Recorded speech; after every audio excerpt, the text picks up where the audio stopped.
Olá, queridos alunos. Hoje nós iremos continuar nosso assunto, né, do capítulo 4. E hoje nós falaremos especialmente sobre metrópoles e centros urbanos, correto? Nós iremos logo pensar com relação à metrópole, nós iremos pensar sobre a segregação espacial, né? Nessas grandes cidades, principalmente nas cidades brasileiras, né, que é o nosso foco aqui, ela agrava a questão da moradia no país, né? E esse problema se manifesta igualmente nas metrópoles, né? E no caso, o que seria metrópole, né? A visão de vocês, né? O que ela seria? Né? Metrópole nada mais é que uma cidade de grande porte, né? Que se caracteriza pelo alto poder de polarização em relação a outras cidades, né? Que está em sua volta. Porque ela é primeiramente um grande centro urbano, né?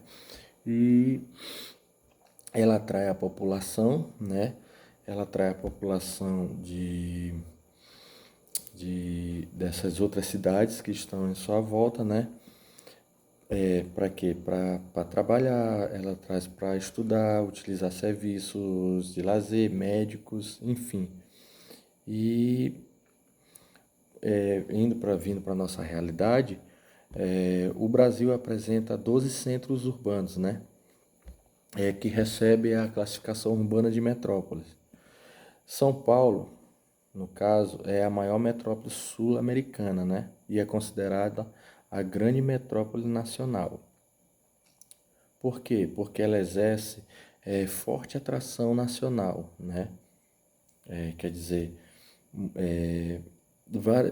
várias pessoas do nosso Brasil, de outros estados, de outras cidades, são atraídas para trabalhar, para estudar, para procurar uma série de coisas, né, úteis, principalmente em São Paulo. Por isso ela é considerada metrópole nacional. Já Rio de Janeiro e Brasília, elas são metrópoles nacionais, né? E as outras nove são consideradas metrópoles regionais. E o que na nossa visão, o que poderia ser uma região metropolitana? Posso dizer que grandes centros urbanos, né, apresentam um crescimento contínuo, principalmente o do Brasil. A gente sempre vai falar focado no Brasil. Um desenvolvimento contínuo, né, um crescimento contínuo, seja por conta do seu próprio crescimento, né, do crescimento natural. O que significa isso?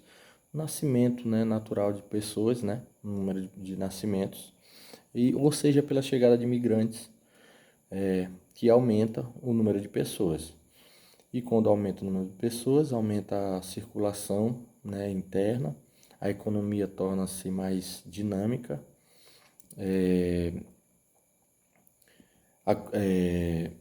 aumenta a circulação de mercadorias, bens, serviços, enfim.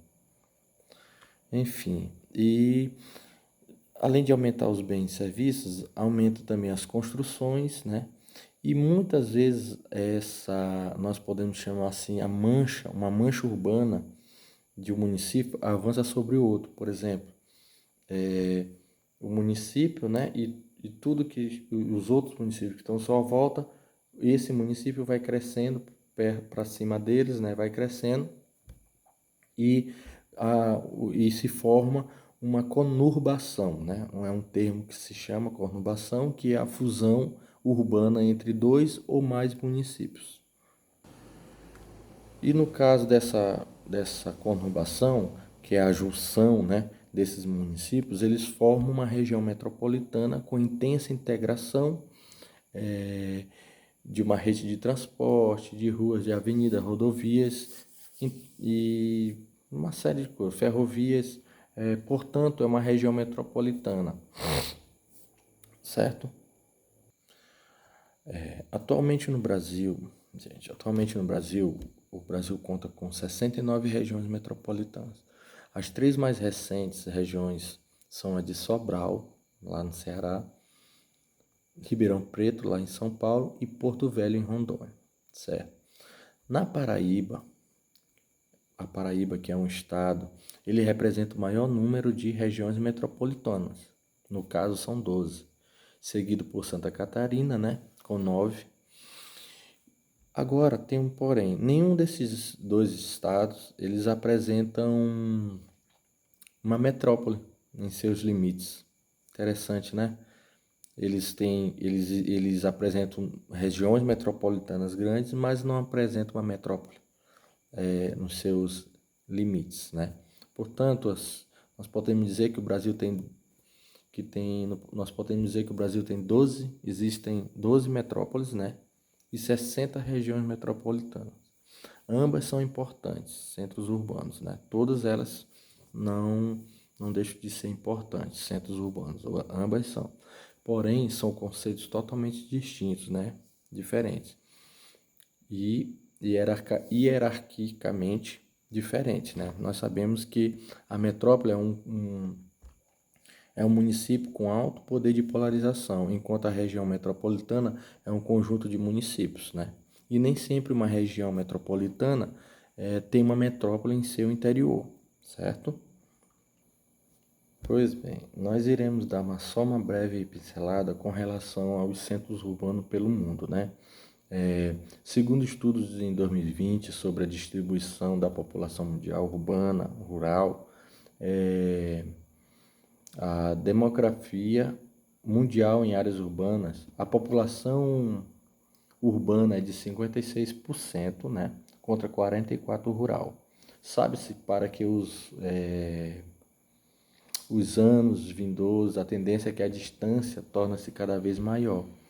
E provavelmente, né, o mundo voltará a ter zona rural, né? Essa população urbana, ela encontra-se principalmente, né, em cidades com até 100 mil habitantes, né? Enquanto as megacidades, aquelas com 10 milhões de habitantes, elas concentram apenas 8,5% da população mundial, né? Urbana, né? Agora, a população mundial que vive em áreas urbanas com até 500 mil habitantes, ela chega a 70%. Isso mesmo, 70%, né? Sendo que mais da metade da população que vive em grandes áreas urbanas, acima de 500 mil, elas localizam-se no continente asiático. Uma concentração muito grande, né, de pessoas lá naquele continente lá. E essas áreas urbanas do continente representam 58% da população mundial. Então, mais da metade da população mundial está localizada no continente asiático. Só motivo de curiosidade, existe atualmente 35 cidades no mundo consideradas megacidades, né? A gente sabe que a maioria dessas cidades, dessas 35, elas se localizam no continente asiático.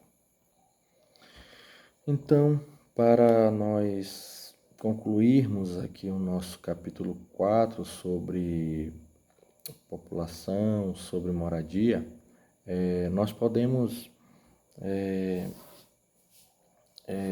voltar lá no início do nosso capítulo e mostrar para vocês que essas grandes áreas urbanas do mundo, não é só do Brasil, e tal qual ocorre no Brasil, elas apresentam problemas de moradia. E estima-se que cerca de 1/3 de todos os moradores das áreas urbanas ao redor do mundo, né? Nós estamos falando numa questão mundial. Ela é aproximadamente 1 bilhão e 200 milhões de habitantes. E essas pessoas, elas não têm acesso à moradia digna, né?